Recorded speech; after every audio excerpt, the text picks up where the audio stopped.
literally like going, Daddy, help me. I was like, come here, Scoot. Come on. Come here. Little man. Little man scared. Man. No, that's what a proper dog owner does. Not your dog's outside. You don't even know what yours look like. Yeah. Do you? We've had another dog. We've had it for 9 years, have we? Never seen it. No, listen, you and Scoot I mean, that's weird, that. No, it's not, mate. He's a lovely little fella. Listen, I live in a house with 3 women. I need a man with me. Yeah, but you're like last on that list. Yeah, I know. That's why I needed. No, but he doesn't like you. No, but listen. Compared to the others. Like tonight, we'll be watching the football together. He'll be sat on my lap, right? Semi-finals. We'll talk about Chelsea in a minute. He'll be sat on my lap 8 p.m. I'll have a little glass of rosé. Old Dr. Scoot will be there. We'll watch the football together. I need.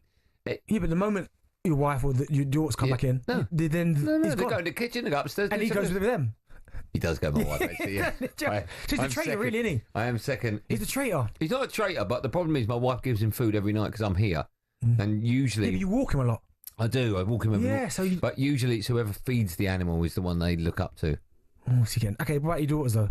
Or your children? They don't do anything. They asked me the other day if they could get another dog. I'm like, you don't do anything for that one. Yeah, trust me. Even when a dog wants to go out into the garden, can you open the door? Oh, I did it last week. Open the door last week. So these are, honestly, you know what, I'm learning a lot. Oh, how's the rule going? Oh yeah, no, not at school anymore. School broke up. Yeah, but I still thought come down for breakfast, nice family time. It's gone. No, they come down different times. My kids can sleep for England. Honestly, if we don't wake up my kids, midday. Also, the case in my house. My kids are in 7 o'clock in the morning, slap my face off. Yeah, but you got young uns, right? Dad, cereal. I don't even get pleased. Why does he call you cereal? That's a weird name, isn't it? Dad, cereal. Now, make it. Honestly. Surely you get one of your helpers to do that, do you? No. Someone in West Wing, can you pop over? Oh, you probably put that through on a little... Hello, well, West Wing, can you pop over? Do that. Right, we've got lots coming up on today's show. We're going to start, though, discussing Man United, who have stopped talks over a record-breaking Amazon Prime Access All Areas documentary for next season. So, question, should the dressing room be a sacred place? We are being the worst team, maybe, in history of Manchester United. It's glory, glory, Tottenham Hotspur! To a man, they're just rubbish. This is the worst Manchester United team in a generation. You can't win anything if your squad isn't good enough. People didn't realise how bad the situation is. They're going to go mental because it's their football club. Man United fans through generations are saying, what's happened to our football club? I can see this getting worse. Generally, out of that whole squad, apart from Bruno Fernandes, I wouldn't care if none of them was there next season. None of them. Yes, and despite secret talks towards the end of the season between Man United and Amazon, any potential deal fell through due to Ruben Amorim's concerns it would have a negative impact for performances on the pitch. It was believed that the deal from Amazon was worth more than £10 million and would have made it the largest payment for an all-or-nothing series. I was thinking about Man United on the way home last night. We'll get to the Amazon stuff in just a moment. I hope we don't go through the same... Was it De Jong? We tried to sign... Chased him for about... 3 windows. Nothing happened. And Bramo, I was thinking last night on the way, what's happened to Bramo? We've got 1 player through the door at the moment. The season starts in, what, a month? Yeah, not great, is it? It's insane, isn't it? I mean, as a rival fan, it makes me laugh, but... well, you've got Kepa and Norgard through the door. Hey, Zubimendi. No, it's Zubimendi. Gyökeres en route. No, he's not en route. Listen, but anyway, en route. Right, he's not en route. Hey, Rodrigo, en route. Yeah, to somewhere else. But it is a bit of a worry. We'll talk about the Amazon stuff ever so briefly, but it is a worry from a United fan's perspective that you get to July the 8th, 1 player through the door and that's it. And now you're haggling over like £4 million. You try to look at the situation Man United find themselves in. I mean, they were atrocious last year, like appalling. And yes, they are still Manchester United, but I think sometimes you've got to look at it realistically and say that, yeah, it's still a huge football club and you can't get away from that fact, but it's a mess. Right, and it's an absolute mess. It is a mess. You don't know what direction you go in. Yeah, it's still an honour to play for one of the biggest sides in the country, but if you're a top player, let's be honest, if you're a real top player, you're going to have other top clubs after you. So why would you go to Manchester United? Does that make sense?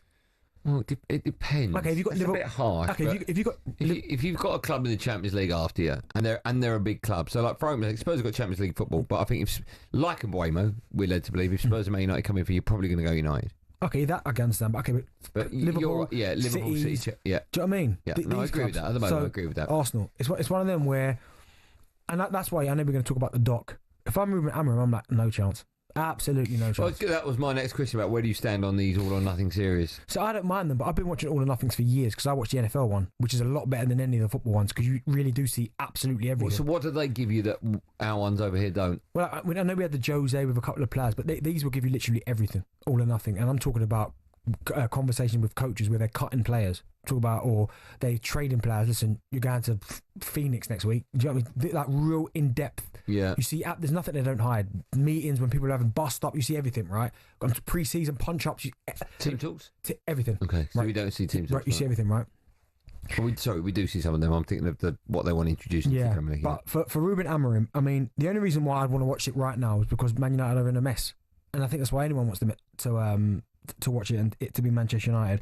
But I just think also for Ruben Amorim, it just doesn't help him. He's got a big enough job on his hands as it is. He's trying to rebuild this football club. You've got cameras everywhere.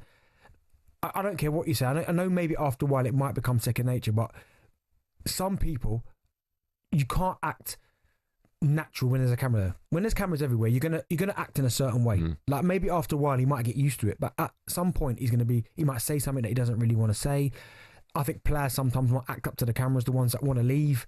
And I just don't think you need any more kind of art spotlight on Manchester United. So if I was Ruben, I'm saying thanks for that, but no, maybe next season when the club's in a better place. I think you've got to look at what helps a football club, right? And from the perspective of Amazon or whoever's going to stream this, whatever platform it is, they want to make car crash telly, right? Yeah, of course. They want Ruben to walk into a room and have an absolute scream up with Sir Jim Ratcliffe or tell Bruno he's not captain anymore. They want the big mega scenes because they want to sell their product, right? So I just don't get why any club, unless there've been some that have worked for different reasons. The Man City one worked because they won the Premier League. So but it still wasn't a great watch. It was a bit dull, but from a Man City's fans' perspective, great season to have it all documented. Right, brilliant. The Sunderland one, that's the best one. That was a great one. The level of expectation, they weren't going to win anything, but it was the best in terms of Sunderland Till I Die was incredible. He's great. Spurs one. It was, from our perspective, great seeing Jose have wobbles and Harry Kane's not fit and Danny Rose wants to leave. So it was great to see all that. Your club have done one. Yeah. Arsenal, what did you make of that? I hated it. And the reason why, because that's when you got to see a lot of the light bulb situation and these little antics that have just embarrassing. That have been used to beat Arsenal with, and then obviously the capitulation, not getting the top four, was in it. But I guess is that the season it was when you finished fifth? Was it? Okay. But for rival fans, go back and watch that. Rival fans, exactly. You loved it. I mean, I like the Burnley one. I know that's Sky, but Vincent Kompany having an absolute tear up.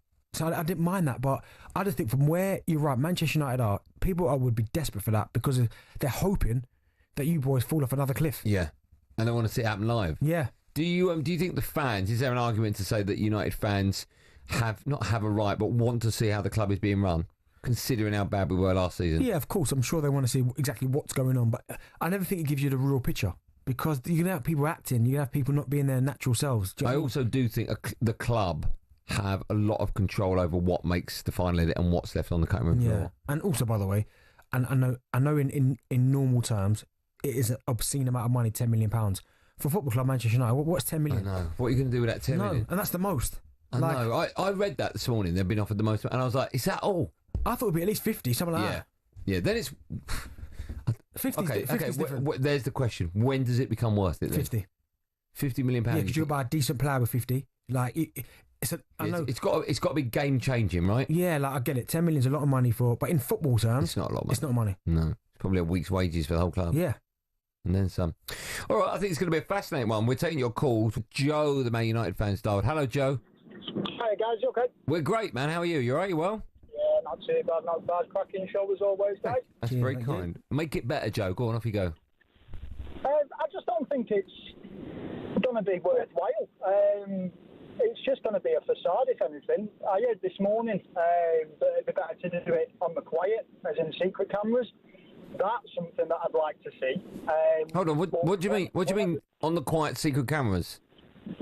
Well, I just think that a big TV setup going in and saying, right, guys, you're going to be recorded for the next 20 minutes. I just think things would be changed for the viewers' purposes. Right. And I don't think it's going to give us an actual insight of what does go on behind. I don't want to see what Ruben Amorim's talking about in the changing room. I get what kind of manager he is. He's fantastic. If the players can't get behind him, then see you later for me.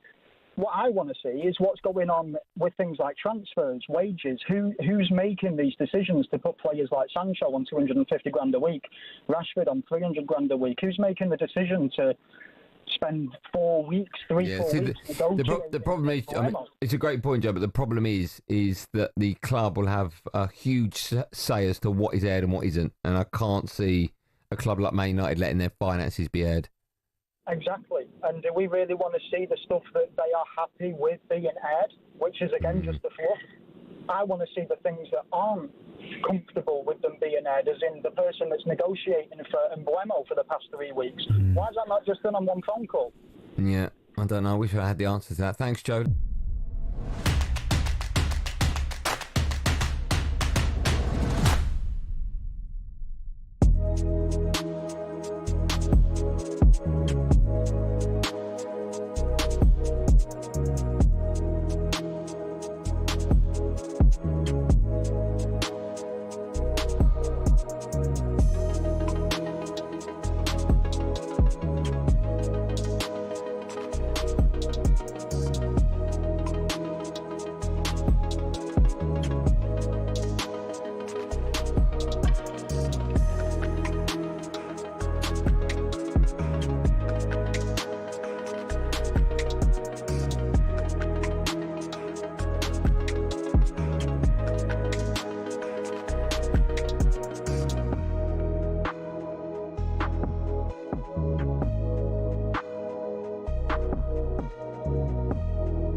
Welcome to the Sports Bar on talkSPORT. Jamie Hurry, over there, Jason Cundy. Has anyone seen Real Madrid? Can you me Los Blancos? Wowzers. Wow. Wowzers. PSG absolutely destroyed Real Madrid in the Club World Cup semi-finals tonight, live on talkSPORT. This Paris are the most exciting team you can remember. They are bringing back football again, because I think they're the best side I've seen since Barcelona. Chelsea fans, I want to know how you're feeling. You got to play this lot on Sunday. Spurs have got to play them on the 13th of August as well. Oh, dearie me. On this day, though, 19 years ago, Zinedine Zidane got sent off in the final. We want to know the craziest things you've ever seen on a football pitch. Might be Sunday League. We want to know. Has there ever been a horse running on a football pitch? Something stupid. Yes, no, the craziest moments you can remember. Get involved in the show. We can't do it without you. 03717 22 33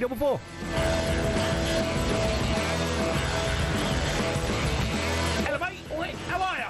Bit nervous? Yeah, a little bit nervous. You're doing good team. That's just who we are, mate. Let me tell you. Wow, I mean, good team. For those that haven't seen what we witnessed tonight, PSG, it reminded me so much of the Champions League final. Completely blew Inter out the water. Completely blew Real Madrid out the water.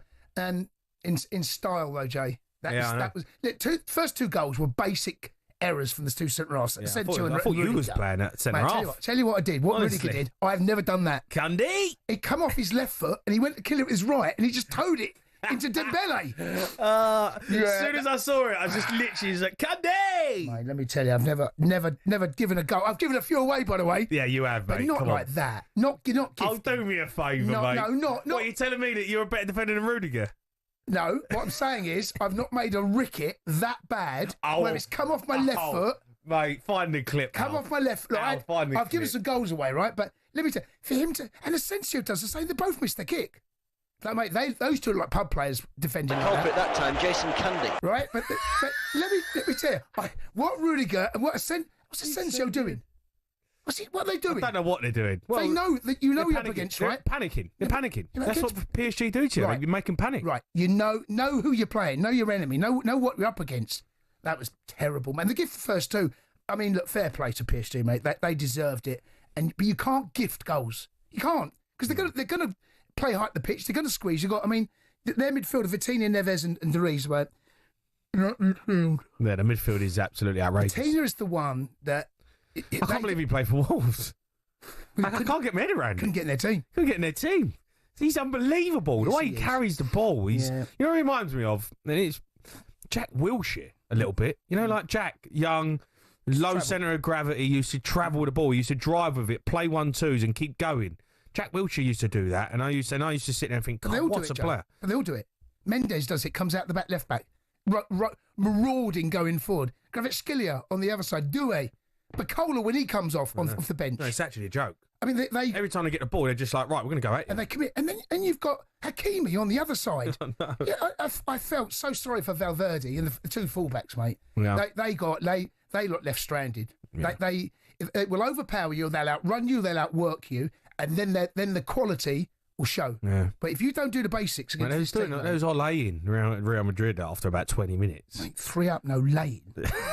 Real Madrid. Yeah, and then Vinicius Junior gets boots a couple. Too went through someone. Yes, it was. It was like, and you know what? I was like, standard that. Come on, you can't be all laying us. No. Playing one touch. You know, just like the stupid one touch passes that was like. Yeah, they weren't going anywhere. We weren't even going anywhere. We were just taking the mick out of you. Do you know what I mean? Just had you on toast. But what a side, though. What a team. Mate. Yeah, all over. I feel like they're a team that are playing in this day and age of this passing possession football, which can be boring at times, that Man City have implemented. Everyone's doing it, you know.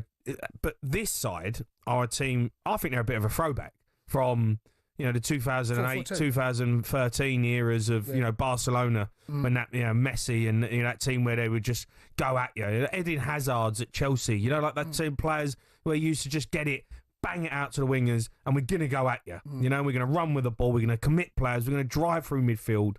I feel like that's just gone out of the game. And this team have all of a sudden just brought it back. And you're like looking at it going, oh my God, this is the best team I've watched in years. Yeah, and Mbappe had to watch from the other side, and you made a great point in the green room. What's it say about him? They have become the best side on the planet, and everyone's saying Mbappe's the best player on the planet, and he's in the conversation, right? Yeah. But he moves on, they become better. Yeah. Now, what's that say about him? Neymar moves on, they become better. Yeah, there's a work rate and a team ethic that I used to hate PSG because of, you know, spending on the big dogs. It was just, now I've got so much time and respect for them, the way they set up, the way they play. Luis Enrique, mate. Yeah, wowzers. And but that Barcelona side, I felt at times overplayed. This team don't.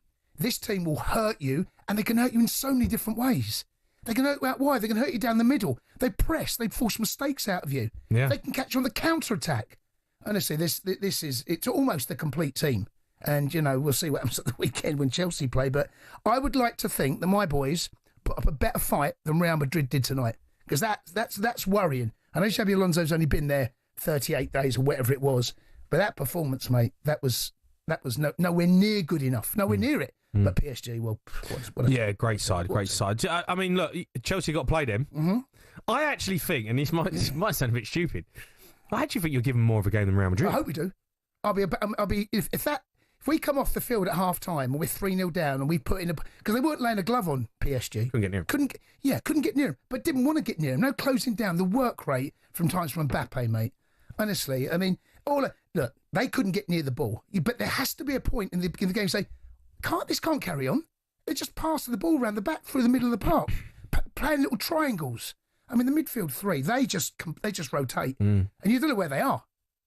Yeah, I'd hope to think probably the best team I've watched. Yeah, in a long time. In a long time, right? Yeah, you know, do you feel like we need these teams back? Yeah, you need these. Like, I want to see football like that again. Yeah, because that is what I think what football used to be. Well, a little bit like when Man United under Sir Alex, like the 4-4-2, the wingers. They have the wingers out there. Yeah, go and run him. Giggs on one side, you know, the Beck or whoever it was on there. Go and take the game to them. And Man United, in some games in the Champions League, will blow teams out of the water at Old Trafford. The game be over after 25, Liverpool had that with Klopp a little bit more energy, but that was the wing backs, you know, and they would play that style of football, but no team plays that anymore. No one plays like that no more. But I know you've got to have the players to do it. In possession, Jay, you're right.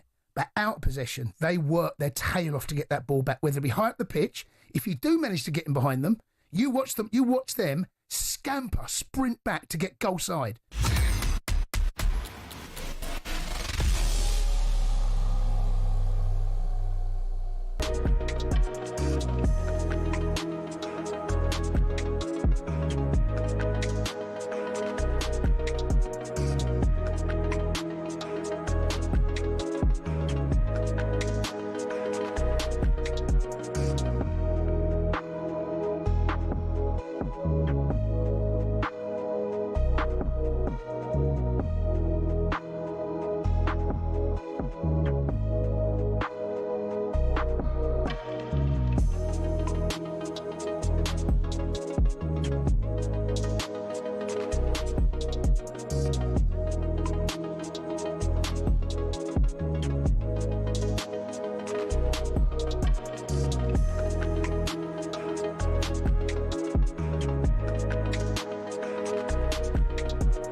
You listen to the full-time phone-in on talkSPORT with myself, Darren Bent, and the former England international Natasha Jones.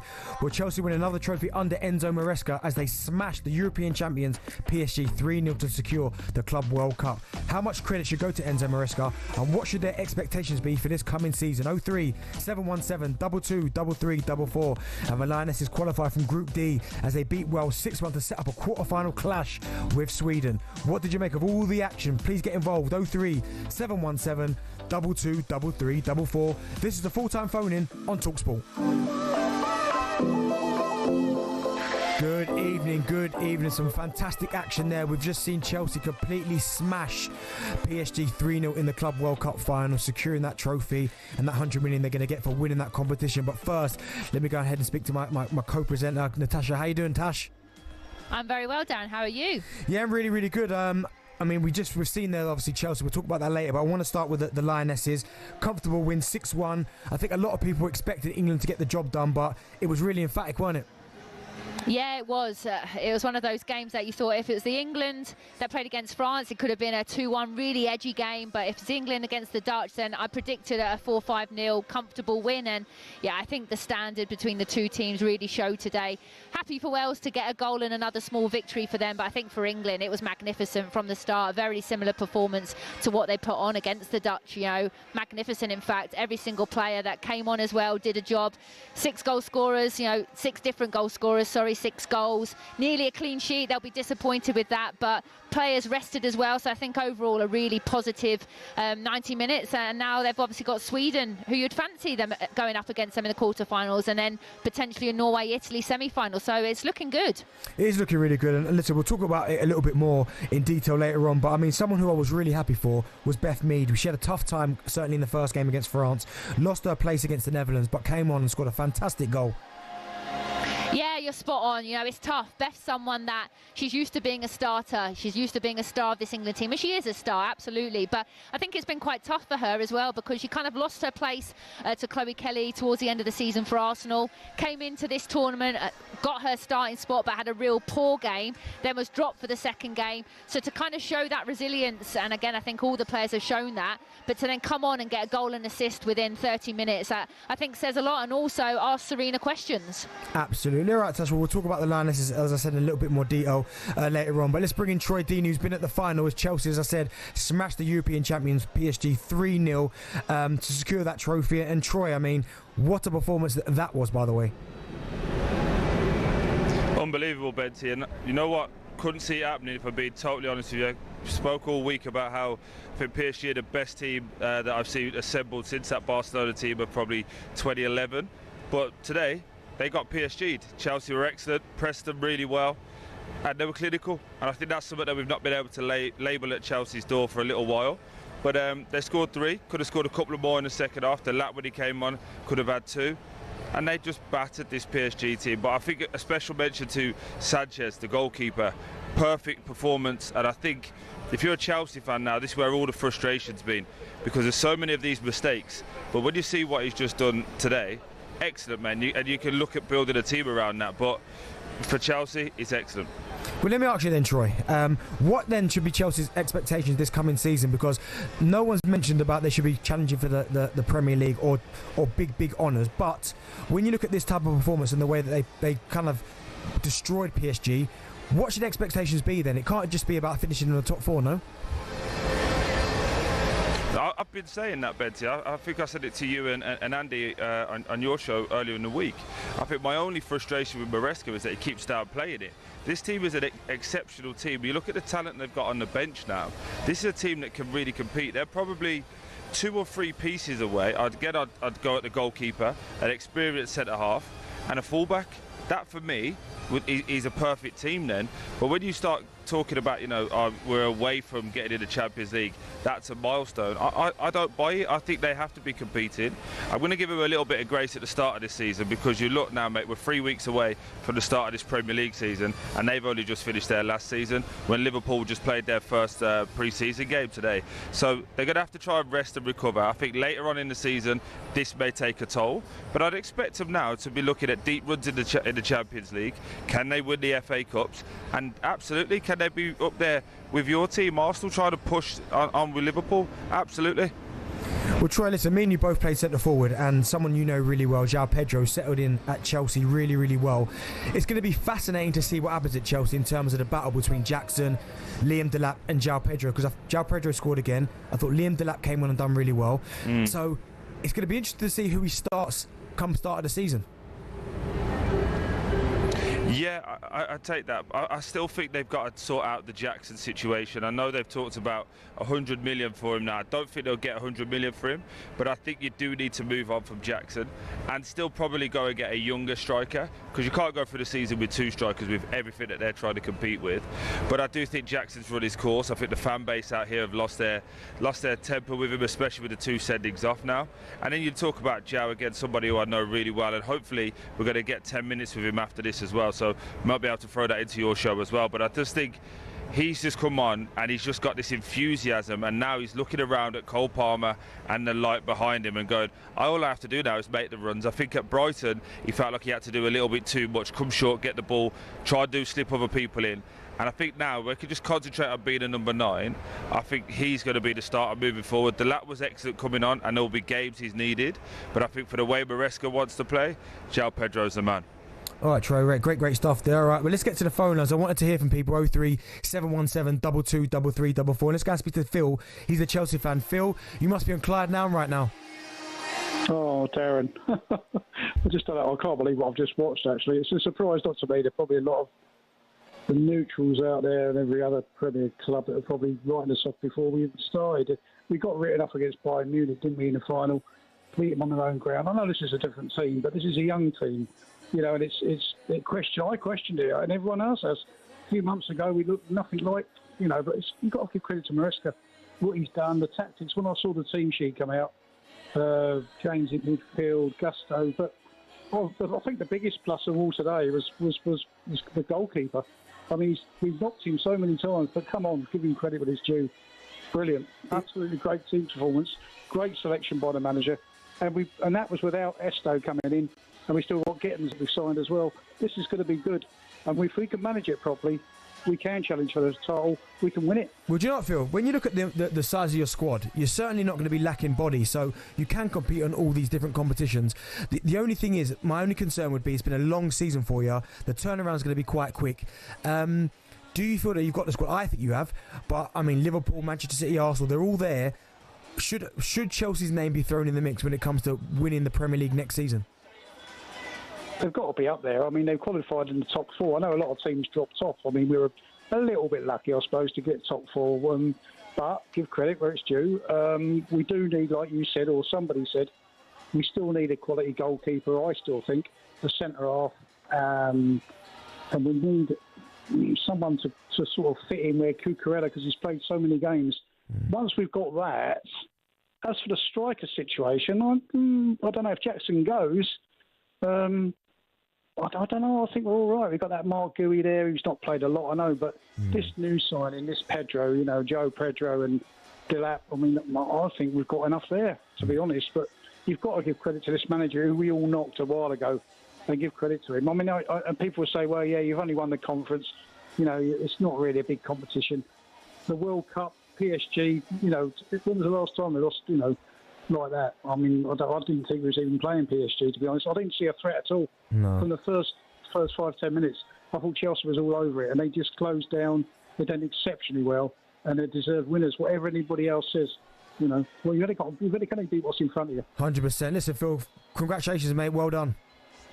Thank you very much, and thanks for the call. Top man there, Phil there, the Chelsea fan. And listen, we want to hear from more Chelsea fans and the Lionesses, of course. But first of all, Chelsea winning the Club World Cup, beating the European champions PSG 3-0, battered them. The game was over at half-time. Chelsea absolutely outstanding. How much credit does Enzo Maresca deserve? 03717 223344. And the Lionesses qualify from Group D. They're going to face Sweden in the quarterfinals. I mean, they've done a fantastic job beating Wales 6-1. If you watch that game as well and you want to get in touch, 03717 223344.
You're listening to the full-time phone-in on talkSPORT with me, Darren Ben, and the former England international, Natasha Jones. Right, let's get to the phone lines. 03717 223344. Let's speak to Jo. She watched the Lionesses. Jo, how you doing? I'm good, thank you. Talk to me then. It was a fantastic performance from the Lionesses, 6-1. It was quite, well, you have to say it was one-sided. I think we all knew that England were going to win it, but how impressed were you with the performance? Yeah, I was really impressed. It was really nice to see younger players like Aggie Beaver-Jones making a contribution, and I think it gives us a lot of confidence going into the next stage of the tournament. Jo, were you surprised with Serena making as many changes as she did? I think we all kind of wish she would do that. And for me, it was very refreshing. So were you surprised to see so many players rested and players brought on? Yeah, I was actually, and I was also surprised that she made the substitutions quite early, because she usually leaves it quite late, which I think obviously makes it difficult for players to make an impact then when they come on a bit later. So yeah, I was pleased to see that. So Jo, how much do you think they're going to do? What do you think they're going to do in this tournament? We've seen obviously them put in a good performance against the Netherlands. We've seen obviously the game between the Netherlands and France. France looked good, Spain looked good. What do you think England are going to do in this tournament? I think they've got a dare to dream now, haven't we? I think it's got to come home again. We can hope, Jo. We can hope. Thanks for calling in. Thank you. No worries at all there, Jo, a Lioness fan. Then let's go to Ant. Then he's a Chelsea fan. Ant, how you doing? Yeah, all right, guys. Yeah, great show, he said, but actually, what a great game. Yeah, I mean, great show, right? Obviously, a lot of people before this tournament and in the early rounds were saying, does it mean much? But when you've seen the way that your side has completely battered who we perceive as the best team on the planet, you must be really proud. Mate, it's one in the eye. I've got to tell you, I mean, I'm a big, 1,000 games plus season ticket holder. To see this, I think it's almost our greatest night ever. I know that's a funny thing to say, but, the way we were written off by every pundit, everybody. Henry Winter this morning, Sean Custis, 2-0, 3-0, Chelsea don't stand a chance. Oh, Chelsea, they haven't beaten anyone, have they? Well, we've beaten someone now. 3-0. I turned to my mate at the beginning of the game. I said, Morecambe gave us a similar... Well, we were only 1-0 up against Morecambe in the FA Cup earlier this season. I mean, PSG were embarrassed. Well, Ant, do you know what, Ant? Because I want to take as many calls as I can, but I've got to ask you, what should be the expectations be then for Chelsea this year? Mate, who cares? We won the World Club Cup. We'll do next year. We were the gem of our season, up the Chelsea. Love that. Maresca totally outplayed Enrique. Credit to him.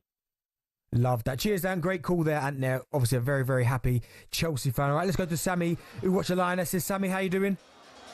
I'm good, thank you. Hi, Dan. It's a pleasure speaking to you both. Thank you very much. So talk to me then. What about the performance from the Lionesses? And also, is it time to start believing that they can go and retain this trophy? Definitely. Yeah, I think the game was won in the first half. It was great to see the changes, a lot of players getting the minutes, but I think now it's just to go on and get better. The second half was about keeping the focus. And I actually live in Sweden, so it's going to be a good game in Sweden. Yeah, we're talking about Sweden then. Would you stay with the starting 11, or does Beth Mead came on today, scored a goal, got an assist? Does she get herself back into the starting lineup? What would you do? I'd stick with the starting 11. Yeah, I'd bring Beth Mead. Beth Mead is a great player to bring on, but I'd stick with the starting 11. I think the other team was absolutely great and was good as well. Yeah, absolutely. Cheers, Sammy. Great call there. Well, listen, we want to keep taking your calls as many as we can. You guys are getting in touch. 03717 223344. Whether you want to talk Chelsea or the Lionesses, this is the place to be. 03717 223344 for the full-time phone-in.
This is the full-time phone-in on talkSPORT with myself, Darren Bent, and the former England international Natasha Jones. We are taking your calls on the Chelsea winning the Club World Cup, smashing PSG 3-0. As I said earlier, the game was effectively over at half-time. Chelsea absolutely outstanding. We want to know, what should their expectations be next season? 03 717 22 33 44.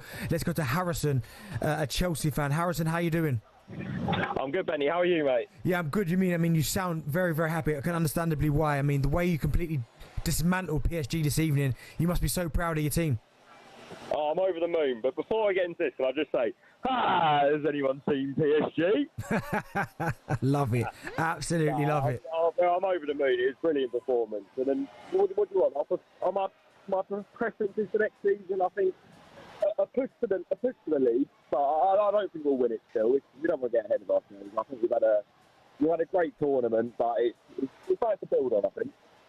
What a lot of people, when he got the job, Enzo Maresca, they weren't convinced at all. I think even some Chelsea fans were saying that maybe his time was up. I think it was about midway through the season, but he's now delivered 2 trophies. I know one of them you were expected to win in the Conference League, but saying that, he still won 2 trophies. How much credit does he deserve? Oh, big time. I was one of those as well where I thought, do we really, he's just come from Leicester. Is he really up to the job at Chelsea? But he's proven us all wrong, and he's been brilliant, to be fair. And the way we played today, I can't say anything bad against him. It's been brilliant. How good was it to see Cole Palmer back to his best? Oh, it's unbelievable. I'm just hoping he can carry this on next season. He's got his confidence back, and that's just classic Cole Palmer. It's unbelievable. Lovely stuff. Well, listen, Andy, congratulations, mate. Thanks for calling the phone in. Yeah, cheers, mate. Cheers, mate. Top man there. That was Andy, a very, very happy Chelsea fan. Let's go to Harrison now. Harrison, how you doing? Andy, sorry. How you doing, Andy? Hello. How you doing, Andy? You all right? Oh, yeah, not bad. Sorry, I thought I got mixed up with the other dude. Don't worry, mate. No worries at all. Anyway, you're a Chelsea fan, so I'm guessing... Who's that? Is that Bentley? It's Bentley. What's happening? Oh, mate, I've seen you live at White Hart Lane a few times. Good for centre forward, mate. Great show as always. Well, hold on. If you're a Chelsea fan, what are you doing at White Hart Lane? You talk about as an away fan? No, I'm in the away end. I was going to say... My dad weren't too happy about it, but wait, how good was Moses Caicedo today? Do you know what, right? So my dad's a Chelsea fan, and he has been saying about Moses Caicedo that, not yet, but he's edging closer to that Kanté mould, where Kanté was so good for you lot, but my dad thinks that Caicedo's not far behind him. I've seen two people, Kanté and Nicolas Anelka, they sort of glide like a gazelle with the ball and make it look easy.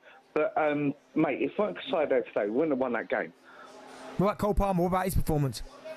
The way he started the ball in the bottom corner, he's so composed on the ball. Like he seems so everything down. Like, just feel like we played computer and he had a button slowed things down. Mm-hmm. That's like Joan plays football. You can sort of do that. Like it's I don't know. I sat there. I listened to Roy Jenkins a lot, and he's done the Chelsea hierarchy at the moment. But they've taken something that worked. They've broken it down. They've gone again, and it's working. Yeah. Absolutely. Well, listen, it was a fantastic performance from Chelsea. Good luck for next season, and I'm sure, as I said there, you guys are in the mix before winning more trophies. Mate, my man's like Mark Steen from when I used to watch Chelsea, but we look good today. Yeah, you did. You really, really did. All right, Andy, really, really good call there. A very, very happy Chelsea fan, as you'd expect. All right, well, let's switch our attention a little bit to the Lionesses, and let's go back to Natasha. So, Tash, listen, a really, really good performance from England this evening, winning 6-1 against Wales to qualify second place from Group D. How much do you think, then, of this test Sweden are going to be? I thought they were brilliant against the Netherlands, England, but is this Sweden test going to be a step up? Yeah, I think it will be, if I'm being honest. I think it will be similar to kind of like a French test. Different. I think I talked about it earlier. I feel like the Swedish team, like the bridesmaids, they always seem to make it to semi-finals of major tournaments, but then just always seem to fall short. But they seem to be finding a way right now, and I think their performance in the group stage has been very impressive. I think forward line, Blackstenius, right in Canarid, Deslani, someone that I played with over in Sweden. I think she's a phenomenal player and someone that will be blessing the WSL next season. And then defensively, you have a lot of experience, and keeper-wise, one of the standout players in the tournament so far. So the only thing I would say with regards to us over them is our squad depth, in my opinion. I think they have a really strong starting 11, potentially one or two then that can come on and do a job. But I think with ours, you could easily field 2 starting 11s and be just as strong. And I think that's shown today as well with the impact the subs have had. So I fancy our chances, especially with the way that we've performed the last 2 games. A lot of people would have looked at that result yesterday between Sweden and Germany and thought, oh my goodness. But how much do you make of the fact that Germany went down to 10 men, or was Sweden just that good? Yeah, I think it's tough. Germany lost a player so early on, but Sweden were also very good, and I think they exploited Germany's weaknesses. I think Germany at the back looked really slow, looked exposed. There was gaps all round. But then similar to the England-Wales game today, you're only as good as who you're coming up against, and you have to exploit that. And Sweden did that, and I think they were ruthless, if I'm being completely honest. And sometimes actually coming up against 10 players can be harder. I'm sure you've been in that situation before. I definitely haven't, and it is sometimes harder to play against 10 players. So Sweden is going to be a tough one. I actually would have preferred to have gone up against Germany with regards to the next game. But if we can, and I know we're talking about the next game and it's important, but if we can get past Sweden, you fancy then us against a Norway or Italy. I think Norway have been very poor. I think they've been actually lucky to get out of their group and win all 3 games. But Italy were my dark horse. I played over at AC Milan. I know a lot of the players. I think they're a league that's growing. I think they're a nation that's really growing, and I think they've been actually quietly very effective. Yeah, I agree. I think Italy have been good. Obviously, for me, the standout performers have been Spain, for obvious reasons. I mean, they just look so good. But when I look at England, these last 2 performances, the one thing that strikes me about this England team is the firepower that they've got. Now, you've seen Ella Toone score, all the different goal scorers, Alessia Russo, Beth Mead coming off the bench and scoring, Beaver Jones, who a lot of people wanted to see a little bit more of in this tournament. I mean, they've got some serious firepower that if it does turn into a shootout against any opposition, you have to fancy England. No, you do. And when we talked about it, I found it a bit disrespectful that people keep talking about us wanting to avoid Spain. I mean, for me, they're the holders. Why are people not talking about worrying about meeting us? And when I look at the squads, you know, except for maybe a Gonzalez who's in good form for Spain, a Pina that you know can score a goal. But when you look at our squads and the depth that we have, not just a Russo, a Beaver Jones can then come on. Like I said tonight, 6 goals, 6 different scorers, and you still haven't then even brought on an Ajiman, you know, who can go and do that. So it excites me a lot, and it's not even just the forward line, it's the midfield as well. You know, I love the fact that Walsh is getting more involved going forward. Stanway's stats for a midfield player, phenomenal. So yeah, I fancy us absolutely all day long if it came to a shootout. I'm looking at the squad as you said there, and there have been some really good performances. I mean, I thought that first half tonight, I thought Lauren James and Ella Toone on the right hand side were fantastic. Lauren James was almost playing at her own pace. She was that good. But who has really impressed you, and who do you think's been the standout player so far in this tournament for England? I would probably say in the first 2 games of Russo, I think she'd done everything. A full performance as a number 9, hold up play, work rate off the ball, chasing lost causes, assisting, just hadn't found the back of the net. She did that tonight. I think Lauren James, like you said, she probably hasn't even got out of, you know, her kind of first level, to be honest, right now. She looks like she's cruising through this tournament, and it's actually quite scary that she actually has got more levels as well. You kind of almost sit as a commentator sometimes and just get, you know, wrapped up in it watching her. She wants the pressure. She wants players to get tight to her so she can show off her strength. You know, you give her half a yard, then she's going to do you. You get tight, then she's going to roll you. Left foot, right foot assists. She just makes the game look so easy.